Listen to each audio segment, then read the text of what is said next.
बिस्मिल्लाहिर्रहमानिर्रहीम, अस्सलाम वालेकुम। मैं अल्लामा हाफिज़ साद रिजवी साहब के पास मौजूद हूँ और साद भाई के साथ मोहब्बत, एहतराम, इज़्ज़त का इतना खूबसूरत रिश्ता है कि जब भी मैंने गुजारिश की है वक्त के लिए उन्होंने मुझे इनायत किया है। पहला पॉडकास्ट है जो साद भाई के साथ कर रहा हूँ। प्रोग्राम्स तो काफ़ी किए हुए हैं तो थोड़ा सा डिफरेंट भी है। अब साद भाई भी कितने कंफर्ट जोन में आते हैं हमारे साथ, ये भी देखते हैं। साद भाई, बहुत शुक्रिया आपका। कैसे हैं? सेहत तबीयत ठीक है? बहुत शुक्रिया जी, आपका भी बहुत शुक्रिया। अल्हम्दुलिल्लाह रब्बिल आलमीन, अल्लाह का एहसान है, करम अच्छा, है। ज़बरदस्त हो गया। ये बताएं, सबसे पहले जो लोग जानना चाह रहे हैं, जो जानना चाहते हैं फैमिली के बारे में, फैमिली मेंबर्स में कौन कौन है, गुज़रिया माश क्या है, आमदनी कितनी है, गाड़ियाँ कितनी हैं, लाइफस्टाइल कैसा है, तालीम कितनी है, कितना कितना जो है वो कहाँ तक क्वालिफिकेशन ली आपने, दीनी तालीम कितनी हासिल की, इस हवाले से हम आगाज़ करते हैं। बंदा दो आलम से खफा तेरे लिए है। तो तादाद, अगर आप नाम क्या है पूछते हैं फैमिली की, तो वो तो अल्हम्दुलिल्लाह सबको पता है कि हम 2 भाई हैं और 4 बहनें हैं। घर में हमारी वालिदा मोहतरमा, यही है। और बाकी ज़रिया माश पूछते हैं, खाते पीते क्या हैं, तो वो क्या कहते हैं, आबे तेग पीते हैं। ज़ख्म खाने को और आबे तेग पीने को है। ये वाह हमारा सारा कुछ है। वाह वाह वाह, क्या बात है। गाड़ियों पे काफ़ी तनकीद भी होती रही ना? जी, जी, जी। तनकीद तो हर चीज़ पर होती है। हाँ जी, जी। आता हूँ, उतारों पे आता हूँ। हाँ, और मेरे ख़्याल से लोगों की जहाँ तवज्जो ज़्यादा है, वो तनकीद ज़रा ज़्यादा ज़द में आ जाती है। बाकी तनकीद तो हर चीज़ पर होती है। लेकिन मेरी इत्तला ये है कि जो बाबा जी के पास गाड़ी थी, आपके पास भी गाड़ी वही है। जी, वो नहीं, वैसी ही है। वैसी ही है। वैसी ही वैसी है। ही गाड़ी है। वो भी अपने पास है, वैसी ही एक है। कोई मतलब लैंड क्रूजर्स और वो सारा जो जो कहा जाता था कि जी गाड़ियां बहुत आगे पीछे वो बड़ी। सारा कुछ है अल्हम्दुलिल्लाह, इसमें अल्हम्दुलिल्लाह। कोई मसला नहीं है। तो इकबाल कहता है कि मेरे कलाम पे हुज्जत है नुक्ता नौलाख। तो हम नुक्ता नौलाख की बात करते हैं, ये तो चीज़ें वसाइल की हैं और असबाब मुसलमान के लिए हैं, और लेकिन हमारी चीज़ें, हमारी नज़र असबाब पे नहीं मुसब्बिब पे ज़्यादा रहती है। वाह। तो हम सारी चीज़ों के कायल हैं, ये सारी चीज़ें। अच्छा, साथ में ये बताएं कि अभी क्योंकि मैं काफ़ी टाइम बैठा आपके साथ और आपकी बड़ी इनायत है कि आप मुझे वक्त देते हैं और काफ़ी कुछ मुझे सीखने का मौका मिलता है।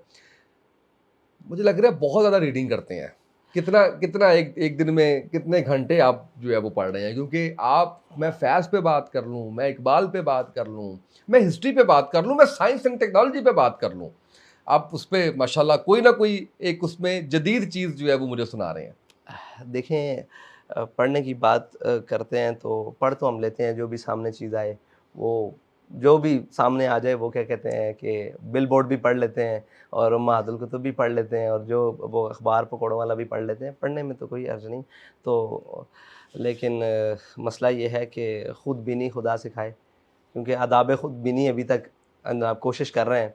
और बाकी जो है वो पढ़ा हमने, बाबा जी की लाइब्रेरी इतनी वसी है कि वो हम सारी ज़िंदगी भी पढ़ते रहें तो ख़त्म नहीं हो सकते। तो जो अल्लाह ताला ने उनको ज़ाहिरी तौर पर और बातिनी तौर पर दिया, जो हम समझे करीब, अगर हम उसी को दोहराते रहें तो वो हमारी सारी ज़िंदगी गुजर जाएगी। उनके एक-एक लम्हे को अगर हम उस तरह, जिस तरह हमने चीज़ें देखी, हम दोहराते रहें तो वो एक गुज़र जाएगा। तो पढ़ते तो हैं, जो मिल जाए वो पढ़ लेते हैं। और कभी तबीयत पढ़ने को करती है तो फिर सच्ची बात तो ये है कि किसी भी चीज़ के पढ़ने से सैर नहीं तबीयत होती। जिसे कहते हैं ना कि अंदर नहीं भरता, लेकिन कुरान, तिश्नगी बाकी तृष्णगी रहती है। बाकी रहती है। लेकिन कुरान, कुरान है। वाह हाँ, वाह कुरान का वाह। कुरान है। और मेरी तृष्णगी तो तकरीबन कुरान पाक को जो है ना वो तर्जमे के साथ, और बाकी उसको समझ हमें क्या आनी है। बहरहाल कुरान जो हमें समझा रहा है उसको कोशिश करते हैं समझने की। उस कोशिश में मैं तो रुकू, 1.5 रुकू की मार हूँ। मेरे से तो आगे बर्दाश्त ख़त्म हो जाती है कि अपने ईमान पर ख़ुद से सवाल पैदा होना शुरू हो जाता है कि वाकई हम मुसलमान हैं, कि ये दावा मुसलमानी है। क्या बात है। हबीब किब्रिया की अज़मतों से मुनहरिफ होकर ये दावा मुसलमानी कभी माना ना जाएगा। तो हम सारी चीज़ों से, इस्लाम की अज़मतों से और अल्लाह और उसके रसूल के अहकामात से मुनहरिफ होकर, और हम अगर दावा मुसलमानी कर रहे हैं, तो यार मुनाफ़िकों को अल्लाह ताला ने तो कहा है बड़ी वाज़ेह करके, तो यानी इनकारी तो नहीं, लेकिन कम अज़ कम अपना ईमान जो है ना वो उस दर्जे तक लगता है कि यार हम कहीं मुनाफिक तो नहीं हो। अब हालात आज़रा में आप देख लें, जो कुछ पढ़ रहे हैं, कुरान को जहाँ से शुरू करते हैं, वमा लकुम ला तुक़ातिलूना फ़ी सबीलिल्लाहि वल मुस्तज़अफ़ीना मिनर रिजालि جب اس کی اس پورے رکوع کی اور اس آیات کی شرح پڑھی تو یقین جانیں کہ قرآن تو ہم سے مخاطب ہے اور ہر لحاظ سے مخاطب ہے، لیکن ہمیں جب اپنے اعمال پر نظر پڑتی ہے تو پشیمانی سے زیادہ کچھ نہیں ملتا۔ ہم کس طرح کے مسلمان ہیں، کون ہیں، کیا ہیں، کچھ نہیں ہے کہ جو کچھ ہو رہا ہے ہمارے فلسطینی مسلمان بہن بھائیوں کے ساتھ، اس میں مسلم امہ کا کردار بھی ہم سب کے سامنے ہے۔ آپ کی جماعت کیا کر رہی ہے اس حوالے سے؟ ایک تو ظاہر ہے کہ 5 کا مجھے پتہ ہے، لیکن اس میں جو ایک شکوہ آتا ہے یا ایک جو تنقید آتی ہے وہ یہ آتی ہے کہ آپ بہت دیر کر دیتے ہیں، اس میں کوئی حقیقت ہے اس میں؟ دیکھیں ہم دیر نہیں کرتے، ہم یہ کہتے ہیں کہ کوئی ہم سے گلہ نہ کرے کہ یہ بہت جلدی کر گئے،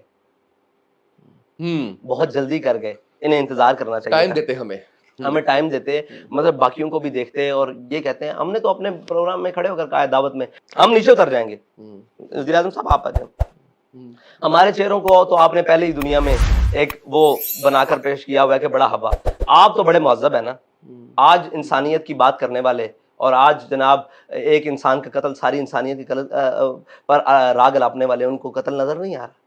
اب تو دودھ پیتے بچے، بلکہ ماؤں کے رحم میں بھی بچے کٹ کے مر رہے ہیں، اور عورتیں بھی مطلب جنگی جرائم کی اخیر ہو گئی ہے، حد ہو گئی ہے، ذرا کوئی بات ہو جائے اسلام پر چڑھ دوڑتے ہیں، دین پر چڑھ دوڑتے ہیں، ٹھیک ہے جی، اور جناب اسلام یہ درس نہیں دیتا۔ آج ان کو بتائیں نا جناب کہ ایک انسان کا قتل ساری انسانیت کی قتل ہے، اور جناب آپ سکھاتے ہیں کہ جناب ہم بڑے چیمپئن ہیں، اور جناب انسانیت کے چیمپئن جناب سارے، آج تو وہ سارے بالکل نتارا کر کے نکھڑ کے، پنجابی میں کہتے ہیں بالکل واضح ہو کر، وہ پنجابی میں کہتے ہیں نکھڑ کر، واضح ہو کر وہ اسرائیل کے ساتھ کھڑے ہیں، ہم واضح ہو کر فلسطین کے ساتھ تو نہیں نہیں کھڑے۔ اور مجھے یہ بتائیں کہ گھر میں جو شخص سب سے زیادہ طاقتور گنا جاتا ہے نا، اس سے ہی امید ہوتی ہے کہ یہ میرے حقوق کی بات کرے گا، ٹھیک ہے، اور پاکستان اس وقت ایٹمی طاقت ہے پوری اسلامی دنیا میں، مسلم طاقت ہے، سب سے زیادہ امید تو ان سے تھی۔ اب کوئی ہم سے توقع کرے ہم جہاد کریں، ہم جہاد کرنے کے لیے تیار ہیں، لیکن شرط یہ ہے کہ وہ سارے وسائل ہمیں مہیا کر دیے جائیں، اور وہ ملک کی سطح پہ ہو نا، ملک کی سطح پہ ہوگا، جی بالکل۔ جب آپ یہ بڑے بڑے مفتیان کو جمع کر کے کہتے ہیں کہ ریاست کے بغیر جہاد نہیں ہو سکتا، تو ریاست کب کرے گی؟ کشمیر تباہ ہو جائے گا، ریاست بھنگ پی کے سوئی ہوگی، فلسطین تباہ ہو جائے گا، ریاست کی آنیاں جانیاں دیکھی جائیں گی، اور جناب اقوام متحدہ میں سیلفیاں لی جائیں گی۔ اول تو پیدا ہوتی نہیں، اگر ہو پیدا تو رہ جاتی ہے خام، اقبال نے بھی کہا ہے کہ ان کی آرزو، ان کی بولنے کی، ان کی ہر چیز کی صلاحیت مار دو، پیدا ہی نہیں نہ ہو، اگر پیدا ہو تو اس کو خام کر دو، یہ انہوں نے خام کر دیا اس کی بات کو۔ بہرحال یہ تو قوموں کے رہنما ایسے نہیں ہوتے نا، قوموں کے رہنما، اور ان کو زوم کسی اور کا ہو نا، وہ کسی اور کے اشارے پر ہوں، کسی اور کا زوم ہو، تو قوم کے منتخب کردہ ہوں یا قوم کے نمائندگی ہوں، تو انہیں تکلیف ہونا کہ میں قوم کو جواب دوں، وہ جن کو جواب دیں وہاں ان کو پاؤں بھی پڑھنا پڑے وہ پڑ جاتے ہیں۔ حقائق تو یہ ہے نا، وہ آپ اور مجھے کیسے جواب دیں، انہیں ہمارا بار ہی نہیں ہے، وہ جہاں سے آئے ہیں وہیں سے چلے جائیں گے، جہاں سے لائے جاتے ہیں وہاں پائے جاتے ہیں۔ اس کو میں ایڈٹ کر لوں اپنی مرضی کے مطابق، جو آپ کو مناسب لگے، جو آپ کو یا ویسے یہ بتائیں کہ میں برداشت کر جاؤں گا جیل؟ نہیں، اللہ تعالیٰ آپ کو محفوظ رکھے، ہم جو فرض کفایہ ادا کر رہے ہیں، آج بات کرنے کا جرمدار میں ہوں، آپ نے تو صرف سوال کیا ہے، جواب میرا ہے۔